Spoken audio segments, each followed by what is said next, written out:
Bangladesh cricket দলের সঙ্গী এখন শুধুই হতাশা। আফগানদের বিপক্ষে টানা 2 ওয়ানডে ম্যাচ হেরে সিরিজ খোয়ানো, প্রথমবারের মতো টানা 3টা ওডিআই সিরিজ হারা, তাও এমন একটা ফরম্যাটে যেটা এই কদিন আগেও বাংলাদেশের ছিল গোয়াল ভরা গরু আর গোলা ভরা ধানে ভর্তি। এই জায়গা থেকে উত্তরণের উপায় কি? সিরিজ খোয়ানোর পর শেষ ম্যাচের আগে টাইগারদের করণীয়ই বা কি? আবুধাবিতে সেই প্রশ্নের উত্তর খুঁজেছেন নাহিয়ান মিন জসিম।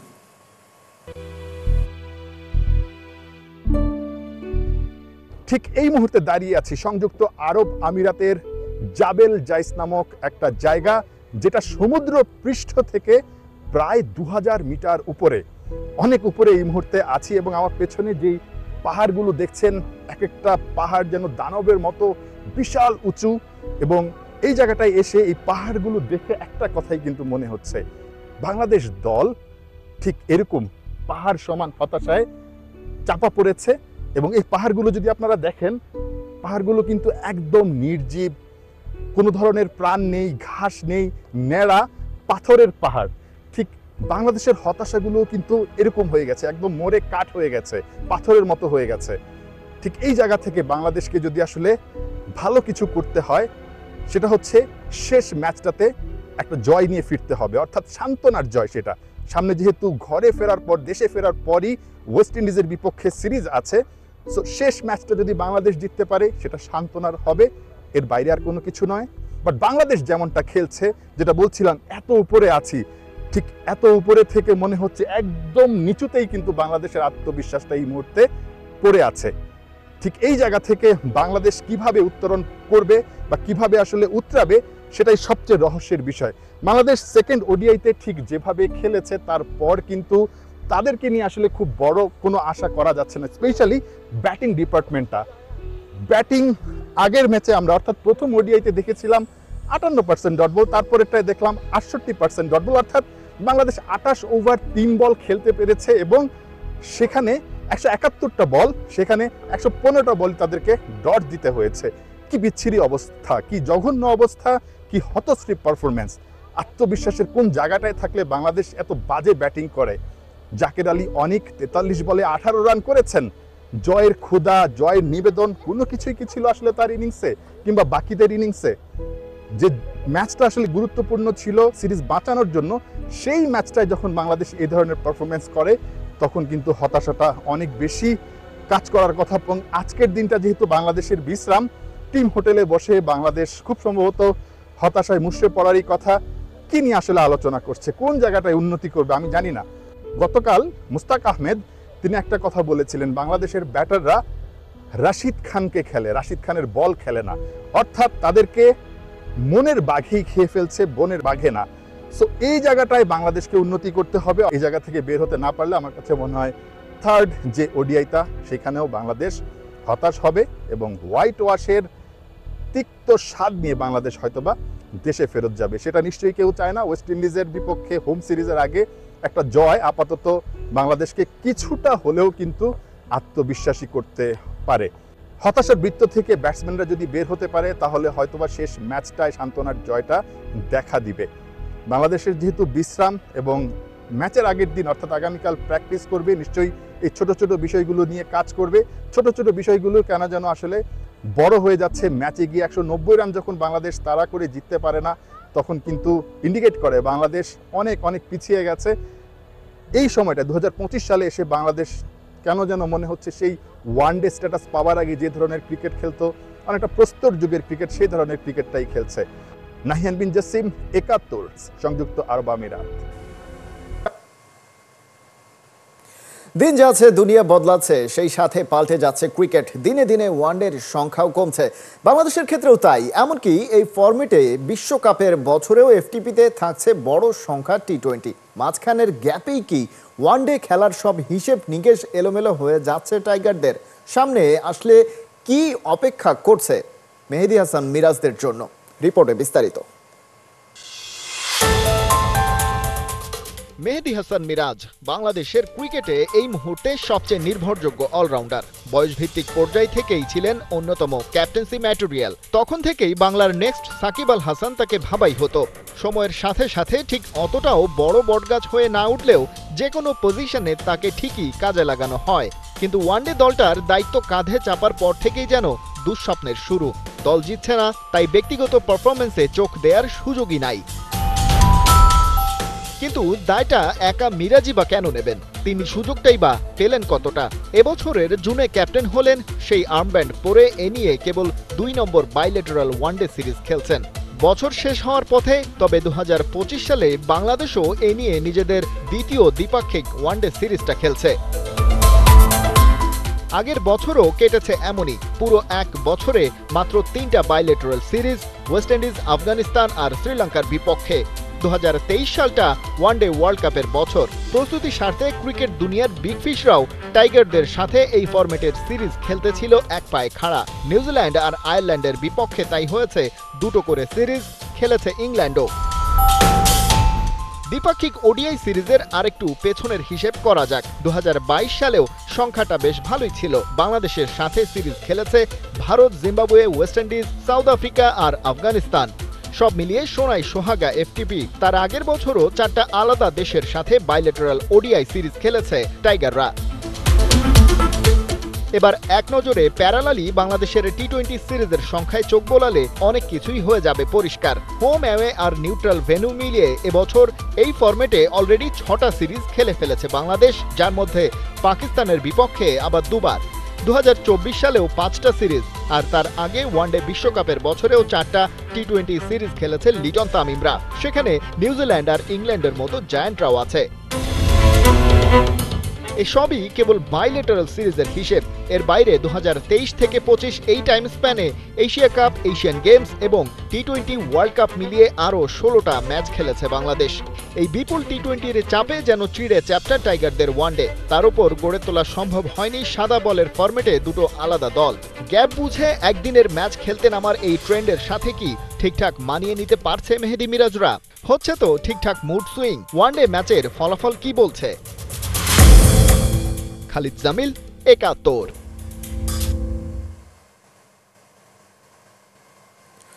প্রথম জয়, তারপর টানা 2 ম্যাচে হার। আইসিসি নারী বিশ্বকাপ শুরুতে পাওয়া ছন্দ এখন যেন হারিয়ে খুঁজছে বাংলাদেশ। এবার টাইগার্সদের সামনে চ্যালেঞ্জ হয়ে আসছে সাউথ আফ্রিকা। সেমিফাইনালের রেসে টিকে থাকতে হলে সোমবার প্রোটিয়া নারীদের বিপক্ষে জয় ভীষণ দরকার বাঘিনীদের। ভারতের বিশাখাপত্তমে ম্যাচ শুরু দুপুর 3:30টায়। পার্থ বণিকের রিপোর্ট। আইসিসি নারী বিশ্বকাপে শুরুটা হয়েছিল রঙিন, আর এরপর সেই রং হয়েছে মলিন। পরপর 2 ম্যাচে হার, তারপরেও অনুশীলনে একটুও মনোযোগ হারায়নি বাংলাদেশ, কারণ পেছনের ওই লেখাটা উইন টু উইন। হ্যাঁ, বাংলাদেশ নারী দলের জেতার ইচ্ছা এখনো প্রবল। সোমবারের ম্যাচে সাউথ আফ্রিকার বিপক্ষে সেই লক্ষ্যেই মাঠে নামতে যাচ্ছে জ্যোতিরা। কলম্বো, গুয়াহাটির পর এবার বাংলাদেশের মিশন বিশাখাপত্তনম। চলতি বিশ্বকাপে 3 ম্যাচের 2টা এরই মধ্যে জিতেছে সাউথ আফ্রিকা। অন্যদিকে বাংলাদেশের হাতে ধরা দিয়েছে কেবল পাকিস্তানের বিপক্ষে জয়। তবে প্রতিপক্ষ সাউথ আফ্রিকা বলেই এবার দ্বিতীয় জয়ের দিকে ফোকাস বাঘিনীদের। কেননা এই দলটার বিপক্ষে অতীতে 3 ম্যাচে জয়ের রেকর্ড আছে মারুফা ফাহিমাদের, যদিও এই 3 জয়ের বিপক্ষে হার 18 ম্যাচে। এবারের বিশ্বকাপটা এক কথায় ডিজাস্টার দিয়ে শুরু করেছিল প্রোটিয়া নারী দল। ইংল্যান্ডের বিপক্ষে 69 রানে অল আউট হয়ে 10 উইকেটের হারে লজ্জা পায় দলটি। অবশ্য সেটাকে অ্যাক্সিডেন্টই মানতে চাইবেন south Africa captain Laura Wolvaardt, কেননা পরের 2 ম্যাচেই তারা নিউজিল্যান্ড আর ভারতের মতো শক্তিশালী 2 দলকে হারিয়ে দিয়েছে। প্রশ্ন হলো, বাংলাদেশ কি এভাবে ঘুরে দাঁড়াতে পারবে? এখন পর্যন্ত বিশ্বকাপে বাংলাদেশের স্ট্রং সাইড বোলিং। 3 ম্যাচে টাইগ্রেস বোলাররা নিয়েছে 25 উইকেট। অন্যদিকে সাউথ আফ্রিকার স্ট্রং পয়েন্ট তাদের ব্যাটিং। ইংল্যান্ড ম্যাচ বাদ দিলে বাকি দুটোতেই তারা 200 ক্রস করেছে। এর মধ্যে তাসমিন ব্রিটস নিউজিল্যান্ডের বিপক্ষে সেঞ্চুরি হাঁকিয়েছেন। বিশাখাপত্তনমে প্রোটিয়াদের চ্যালেঞ্জ জানাতে হলে ব্যাটিংয়ে কামব্যাক করতে হবে বাংলাদেশকে, আর মেইন রোলটা প্লে করতে হবে টপ অর্ডারে থাকা ঝিলিক, সুপ্তা, জ্যোতি, শোভানা মোস্তারিদের। এই 4 জনের মধ্যে সবচেয়ে বেশি স্ট্রাগলটা এই মুহূর্তে করছেন ক্যাপ্টেন খোদ নিজে। 3 ম্যাচ খেলে তার রানের খাতায় কেবলই 27 রান, ডাকও আছে ইংল্যান্ডের বিপক্ষে। তাই সাউথ আফ্রিকাই হতে পারে জ্যোতির ফেরার সবচেয়ে ভালো সুযোগ। 2017 থেকে নিয়মিত সাউথ আফ্রিকার বিপক্ষে খেলছেন, আছে একটি 50ও। সেমিফাইনালের আশা টিকে রাখতে হলে এই ম্যাচে জয়টা গুরুত্বপূর্ণ টাইগ্রেসদের জন্য, আর সেটা তখনই সম্ভব যখন 3 ডিপার্টমেন্টেই প্রোটিয়াদের আউটপ্লে করবে বাংলাদেশ। 2 দলের ম্যাচ শুরু সোমবার দুপুর 3:30টায়। পার্থ বণিক, 71। এনসিএল টি-20 শিরোপা টানা দ্বিতীয়বার গেল রংপুরের ঘরে। ফাইনাল ফাইটে ওরা হারিয়েছে খুলনা বিভাগকে। সিলেট আন্তর্জাতিক ক্রিকেট স্টেডিয়ামে টস হেরে আগে ব্যাট করতে নেমে খুলনা করতে পারে 8 উইকেটে 136 রান। 137 রানের লক্ষ্যটা আকবর আলীর রংপুর পেরিয়েছে 3 ওভার ও 8 উইকেট হাতে রেখেই। প্রথমে ব্যাট করতে নেমে বিপাকে পড়ে খুলনা। 2 ওপেনারকে ওরা হারায় দলীয় 19 রানেই। সেখান থেকে ক্যাপ্টেন মোহাম্মদ মিঠুনের 32 বলে 44 আর শেষ দিকে মৃত্যুঞ্জয় চৌধুরীর 13 বলে 24 রানের সুবাদে 8 উইকেটে 124-এ পৌঁছায় তারা। মামুলি টার্গেট তাড়া করতে নেমে তেমন কোনো বিপাকে পড়তে হয়নি রংপুরকে। জাহিদ জাভেদ 27 আর 46 রান করেন ওপেনার নাসির হোসেন। 40 রান আসে আবু হাশিমের ব্যাট থেকে। 32 বল খেলে অপরাজিত থাকে তিনি, আর তার সাথে নট আউট 19 রানের ইনিংস খেলে ম্যাচ শেষ করে আসেন নাইম ইসলাম। 8 উইকেটের সাথে রংপুরের হাতে ছিল 3টা ওভারও।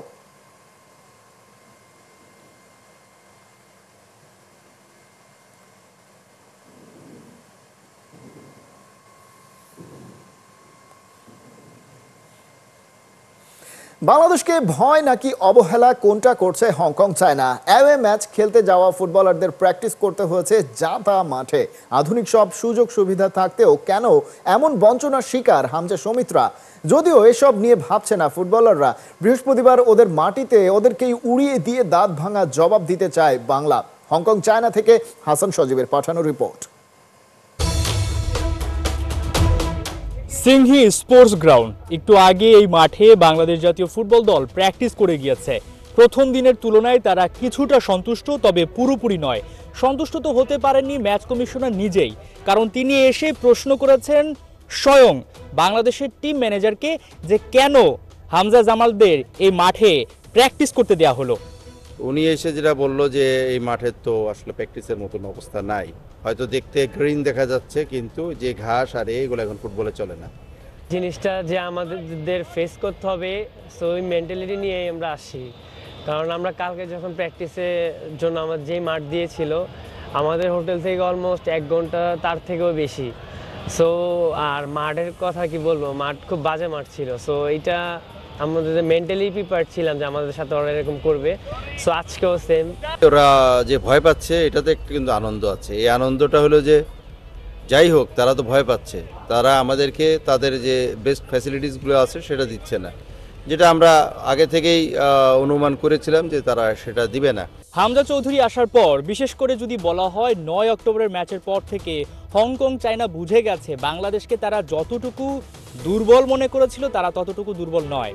সবচেয়ে বড় ব্যাপার 3-1 পিছিয়ে থেকে যখন বাংলাদেশ 3-3 সমতায় ফেরে খুব অল্প সময়ের মধ্যে, তখনই বুঝতে বাকি থাকে না এই দলটার পরিবর্তন এসেছে। তাই হংকং চায়না কেন চাপে থাকবে না, কারণ ঘরের মাটিতে তাদের খেলা, একই সাথে 50,000 দর্শকের তো আলাদা একটা চাপ থাকেই। তাই কিছুটা যেন রিল্যাক্স এক্ষেত্রে বাংলাদেশ ফুটবল দল। তারা এখনো জয়ের দিকে তাকিয়ে রয়েছে, প্রতিশোধ নেয়ার দিকে মুখিয়ে রয়েছে।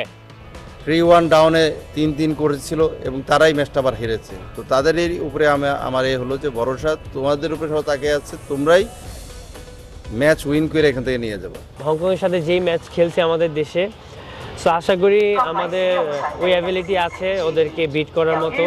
সো ইনশাল্লাহ আমরা অবশ্যই ম্যাচটা জিততে চাবো। হামজা ভাই, আসসালামু আলাইকুম। আমরা জিতবো তো ইনশাল্লাহ? ইনশাল্লাহ, বেস্ট অফ লাক বলছিলেন হামজা চৌধুরী। ইনশাল্লাহ আমরা ম্যাচটা জিতবো। বাংলাদেশকে আসলে এখন সবাই সমীহ করছে, হংকং চায়নার মতো শক্তিশালী একটা দল তারাও কিনা বাংলাদেশকে এখন পাত্তা দিচ্ছে, সেটা যে কোনোভাবে হোক। বাংলাদেশকে নিয়ে পড়াশোনা করতে বাধ্য হচ্ছে। হামজা চৌধুরীকে যতই হংকং চায়নার কোচ বলেন না কেন সাইড বেঞ্চে বসিয়ে রাখতেন, কিন্তু আসলে কি তিনি তার দলে খেলালে সেটা করতে পারতেন কিনা? কারণ হামজা চৌধুরী যখন হংকং চায়না এসেছে, এয়ারপোর্ট থেকে শুরু করে এই মাঠে সব জায়গায় কিন্তু তার অসংখ্য ফ্যান আমরা দেখতে পেয়েছি। এবার জয়টা দিয়ে বাকি সব কিছু জবাব দিতে হবে এবং হামজা চৌধুরীর জনপ্রিয়তা যেরকমটা বোঝাতে হবে, একই সাথে বাংলাদেশ দলের যে পরিবর্তন হয়েছে সেটাও বোঝানোর সময় এসে গেছে। হাসান সজীব, ৭১, হংকং, চায়না। এএফসি অনূর্ধ্ব-17 নারী এশিয়ান কাপের বাছাই ম্যাচের আগে জর্ডানে প্রস্তুতি সারছে বাংলাদেশ দল। এর আগে সিরিয়া এবং সংযুক্ত আরব আমিরাতের বিপক্ষে প্রীতি ম্যাচে পরপর 2 জয়, দারুণ ছন্দে আছে আলপি আক্তাররা। জাতীয় আর অনূর্ধ্ব-20 নারী দলের পর 17 না পেরোনো নারী ফুটবলাররা এবার এশিয়ান কাপ বাছাইয়ে নিজেদের প্রমাণ করতে চলেছে। গ্রুপ এইচে লাল সবুজদের প্রতিপক্ষ স্বাগতিক জর্ডান ও চাইনিজ তাইপে। গ্রুপ চ্যাম্পিয়ন হতে পারলে 2026-এ চায়না এশিয়া কাপে খেলার টিকিট পাবে বাংলাদেশ। রবিবার বাছাই পর্বের প্রথম ম্যাচ, তার আগে প্রি টুর্নামেন্ট প্রেস কনফারেন্স করে বাংলাদেশ, জর্ডান ও চাইনিজ তাইপে। স্বাগতিক জর্ডানের বিপক্ষে সোমবার বাংলাদেশ সময় রাত 10টায় আকাবা ডেভেলপমেন্ট স্টেডিয়ামে মাঠে গড়াবে খেলা। আর চাইনিজ তাইপের বিপক্ষে ম্যাচ 17 অক্টোবর।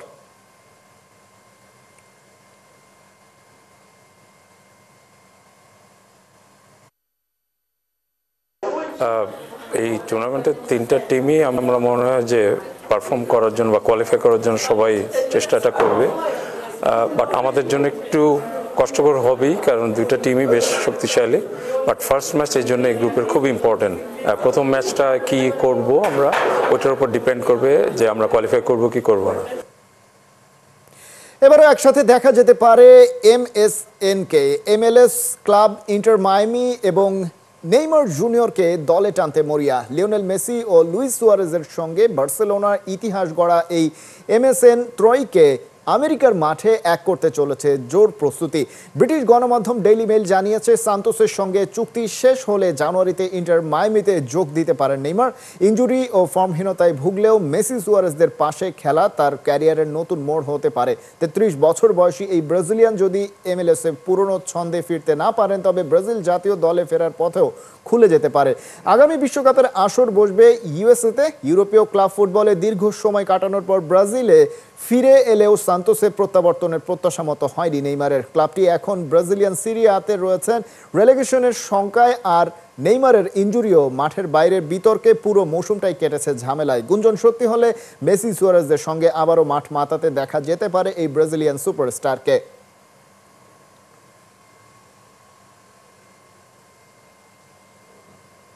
এক ম্যাচ বেশি খেলা হলো না কিলিয়ান এমবাপের। গোড়ালির চোটের জন্য বিশ্বকাপ বাছাইয়ে আইসল্যান্ডের বিপক্ষে খেলা হচ্ছে না এই ফরওয়ার্ডের। ফরাসি ফুটবল ফেডারেশন এক বিবৃতিতে খবরটি নিশ্চিত করে। শুধুমাত্র জাতীয় দলই নয়, ক্লাবের হয়েও ম্যাচ মিস করবেন এমবাপে। তার বদলি কাউকে অবশ্য ডাকবে না মাদ্রিদ। চলতি সিজনে দুর্দান্ত ফর্মে ছিলেন কিলিয়ান এমবাপে। টানা 10 ম্যাচে জালের নিশানা খুঁজে পেয়েছেন এই ফরওয়ার্ড। আজারবাইজানের বিপক্ষে ম্যাচের পর কোচ দিদিয়ের দেশম জানিয়েছিলেন, চোটের জায়গায় আবার ব্যথা পেয়েছেন এমবাপে। যদিও তার চোটকে গুরুতর ভাবা হচ্ছে না। 3 ম্যাচে 3 জয়, 9 পয়েন্ট নিয়ে ডি গ্রুপের শীর্ষে আছে ফ্রান্স।